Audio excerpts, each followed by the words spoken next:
Bonsoir, bonjour le peuple. L'heure est grave, c'est critique, c'est sérieux. La guerre en Ukraine. La population ukrainienne, ainsi que les populations immigrées qui vivent en Ukraine, ont dû quitter leur pays. Et on va en parler tout de suite. Ça se passe au Parlement.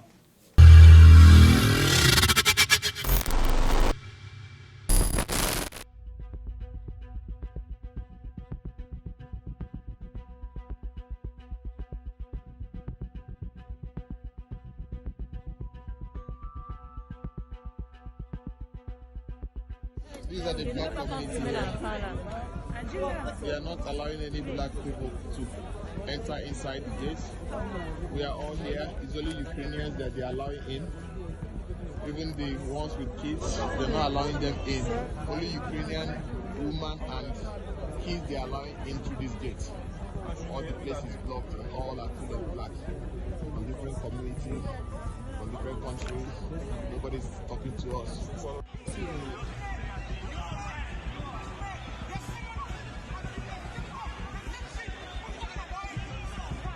Tout le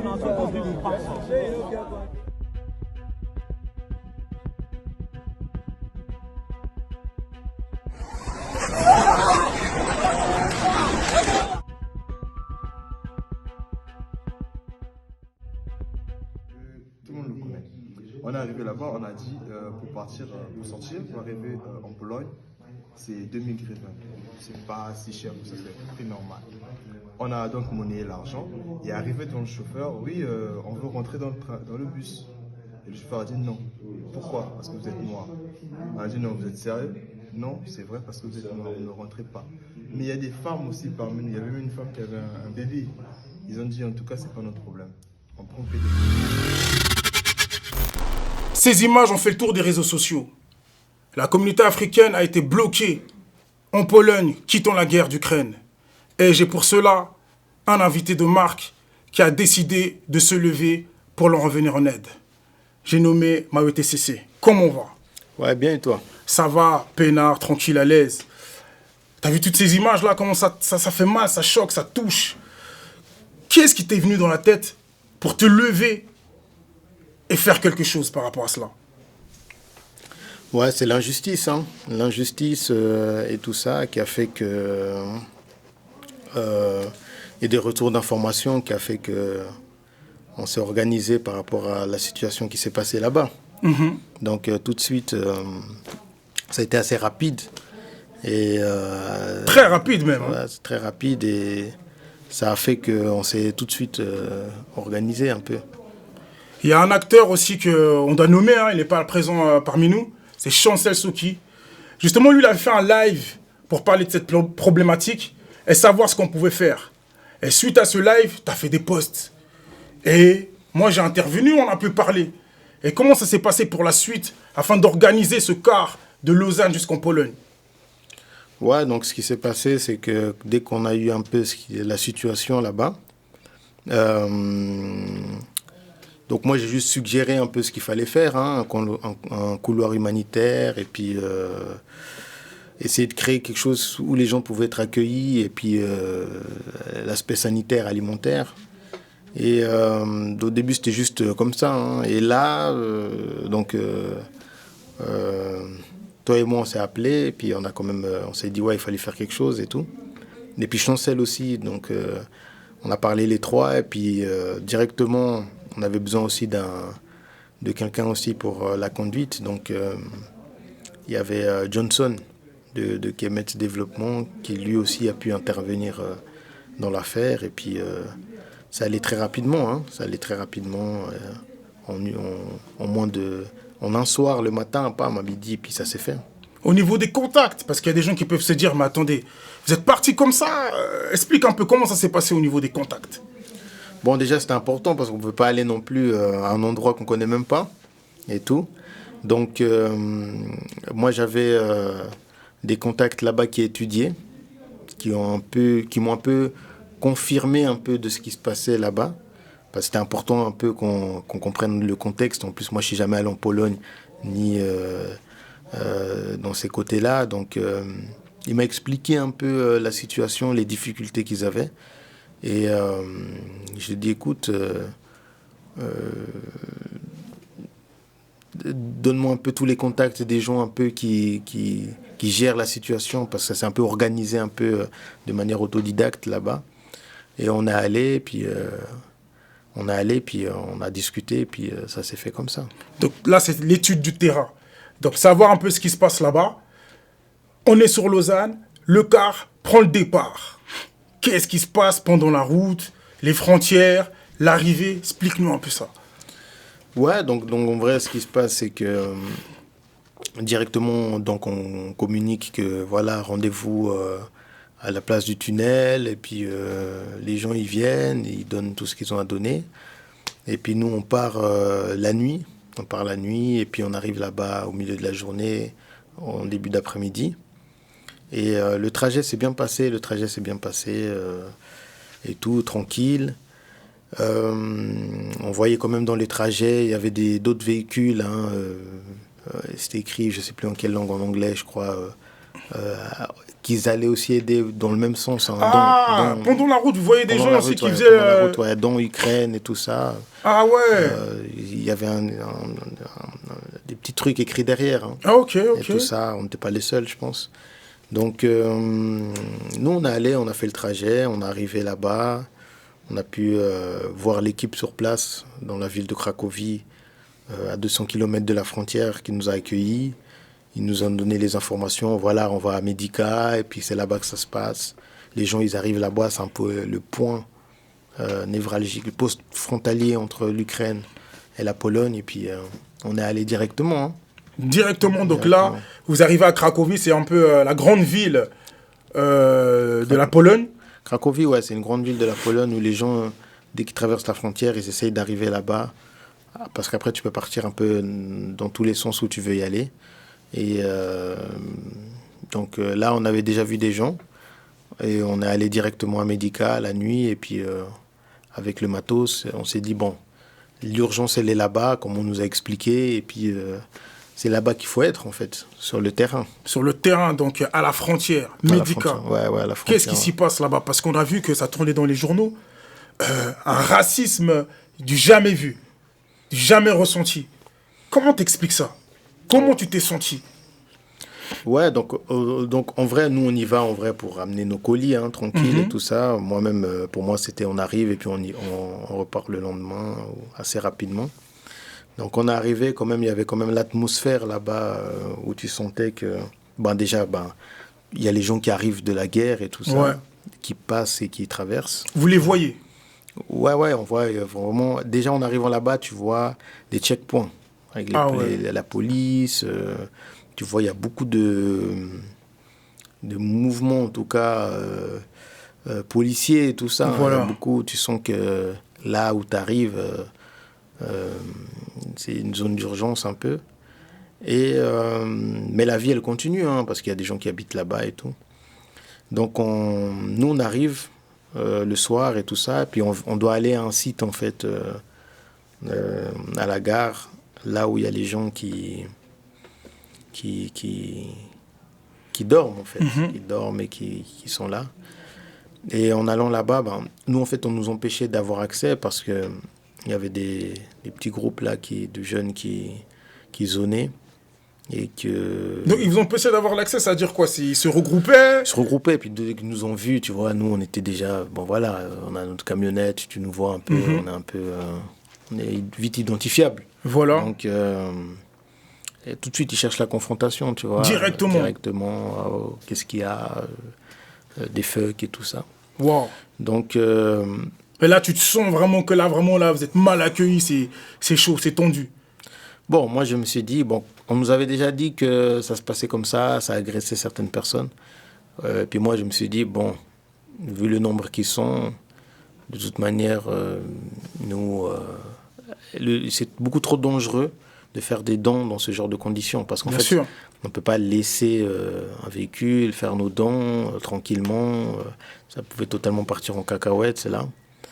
Et surtout qu'il y en avait partout.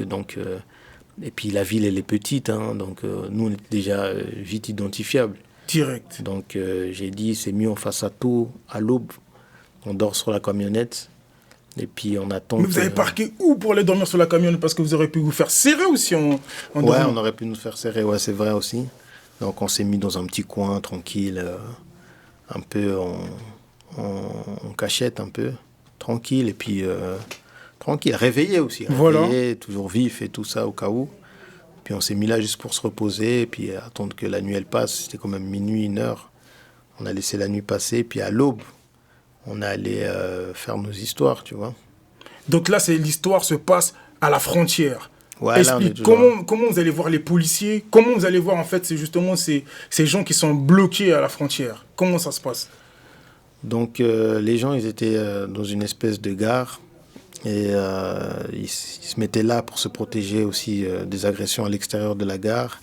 Et puis parce qu'ils devaient partir directement, parce que la direction, c'est vraiment aller à Cracovie. Voilà. C'est vraiment la mission principale.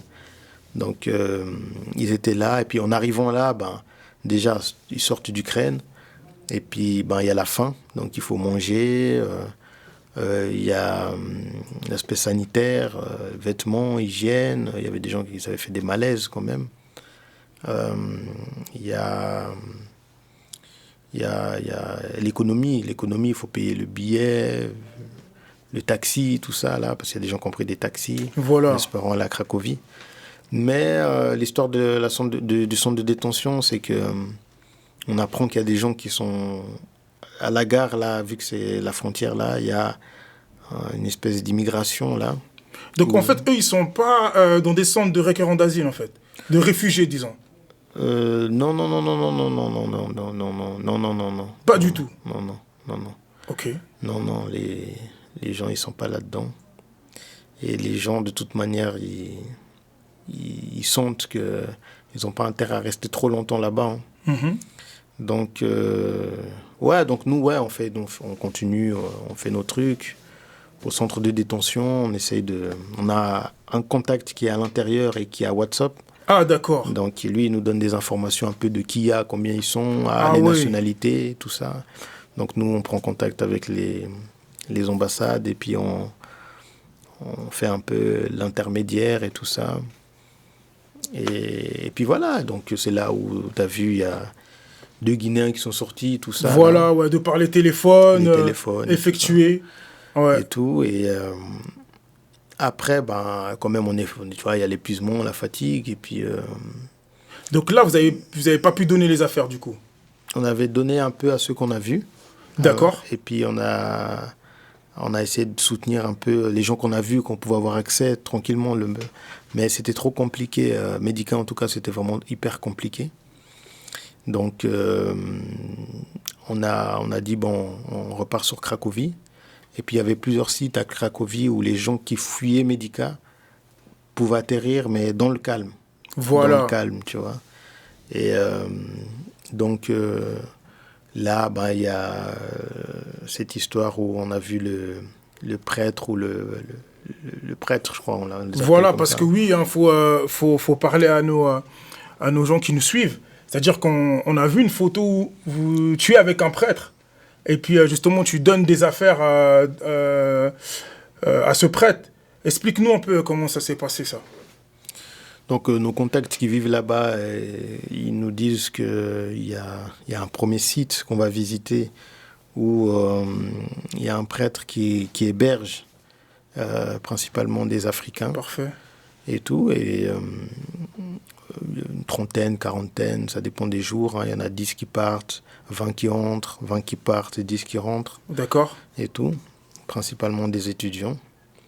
Donc, on va là-bas, on commence là-bas. Hein.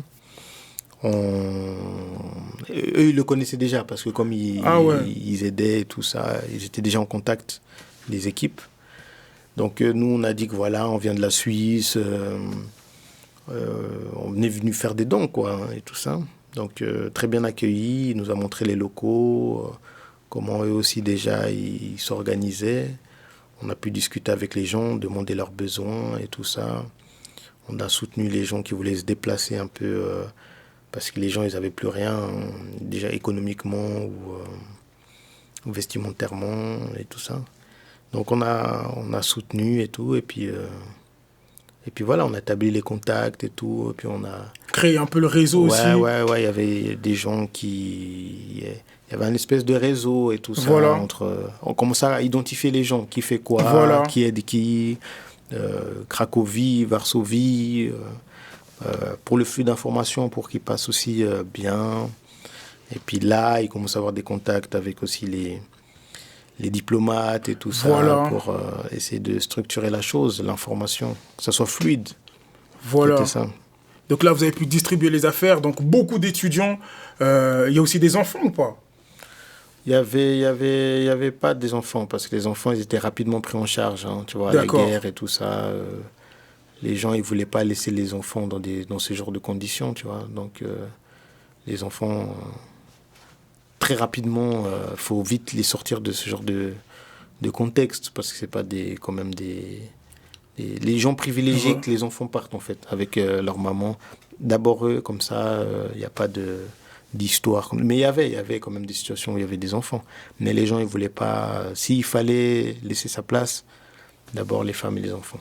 Et puis à Cracovie, comment ça se passe là-bas, l'atmosphère, la population polonaise, comment ils vivent un peu ça? Parce que ça soit des Africains ou même des Ukrainiens qui quittent la guerre, ça change quand même en fait l'atmosphère de la ville et d'un pays. T'as senti ça un petit peu?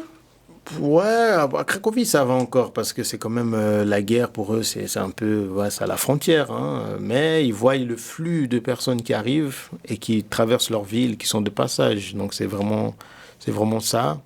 Mais à Cracovie, les gens s'organisent, comme c'est la première grande ville où les gens arrivent. Donc les gens s'organisent, hébergement, soutien, transport. Les gens essayent de réceptionner, accueillir les gens dans une bonne atmosphère, hein. Ouais. Et tout ça, je dirais, c'est vraiment Médica, vraiment. Là vraiment là c'est chaud. Ouais, Médica, c'est pas un endroit même pour les gens qui veulent y aller, et tout ça. Il faut. Tu conseilles pas? Non, il faut être bien. C'est pas des endroits où tu vas comme ça. Voilà. Ah, faut être bien équipé, bien accompagné, et puis connaître le terrain. Nous, on avait Connaître le terrain, l'avantage, c'est qu'il y a des gens qui y vivaient, qui pouvaient nous expliquer, nous conduire, parce qu'ils connaissaient vraiment le terrain et tout ça. Nous, on connaît pas. Donc, juste parce que tu connais pas, tu peux tomber dans de très mauvaises embuscades.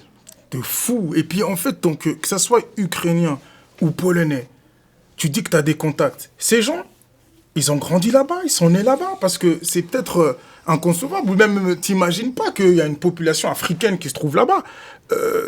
Tu peux nous expliquer un petit peu ça? Non, il y a des gens qui ont fait leur famille, en tout cas même en Ukraine, Pologne aussi, hein, et des deux côtés, il y a des gens, il y a les étudiants, Voilà, ouais. qui sont venus pour étudier, tout ça, la bourse, vraiment correcte. Il y a les gens qui ont fait leur famille, qui travaillent, et tout ça, qui ont leurs enfants, comme... Qui naissent avec la nationalité ukrainienne, même Il y a polonaise. des gens qui ont des vies aussi. Donc, et puis il y a des gens comme partout, il y a des gens qui viennent d'arriver, et tout ça aussi, qui cherchent la vie et tout ça. Donc, non, moi j'étais surpris, il y avait quand même des gens installés, hein, qui font leurs choses et tout ça. Waouh, c'est quand même... Ah ben c'est ça, hein, c'est quand même quelque chose, hein, franchement. Et puis, après avoir donné ses affaires, qu'est-ce qui s'est passé? Comment ça s'est passé pour la suite? Donc ouais, on est resté en contact, le réseau, les gens ils ont continué quand même sur leur lancée et tout ça. Et nous on a pu aider aussi économiquement des femmes et puis leurs enfants et tout ça, en termes de transport et tout ça. La suite, c'est qu'il y aurait un deuxième convoi qui se prépare. Toute la logistique, là maintenant, on sait plus ou moins c'est quoi les besoins, le nombre de personnes, le flux, les nombres de personnes qui gravitent. On sait aussi que maintenant, les étudiants peuvent être mieux accueillis dans certains pays. Voilà. Donc, ils peuvent aussi continuer leurs études. Et pour d'autres, continuer la vie. Après, il y a d'autres qui veulent revenir aussi. Et on ne sait pas aussi comment la guerre elle va finir. Donc, les gens, ils essaient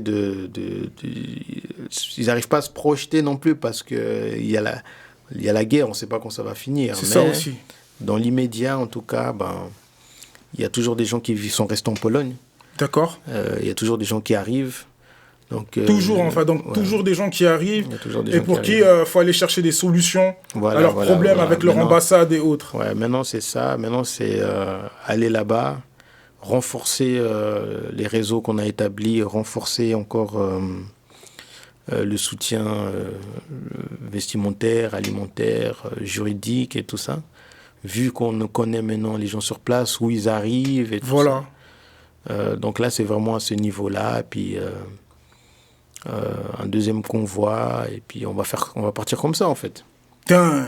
Mais on a aussi vu qu'il y a eu un pneu qui était crevé. C'était quoi? Dans le retour, l'aller? Comment ça s'est passé en fait Ouais, ce ça pneu c'est crevé? vraiment quand on est arrivé à Cracovie et tout. Donc on venait d'arriver et tout. Donc je pense qu'on a roulé. On a quand même eu de la chance parce que j'ai regardé, j'ai dit ah oh là là, dans la route déjà je me disais il y a un bruit, Ah ok.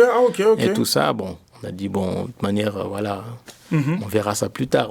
Mais j'entendais un truc.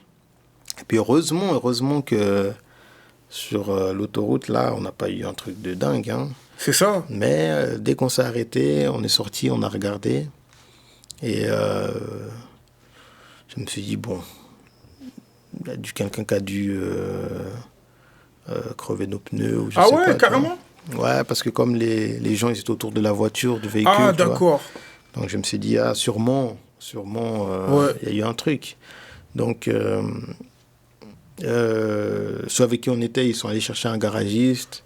Il est venu, il a changé le pneu. Et puis voilà, tout ça, ça a duré peut-être 1 heure, tu vois. Ok.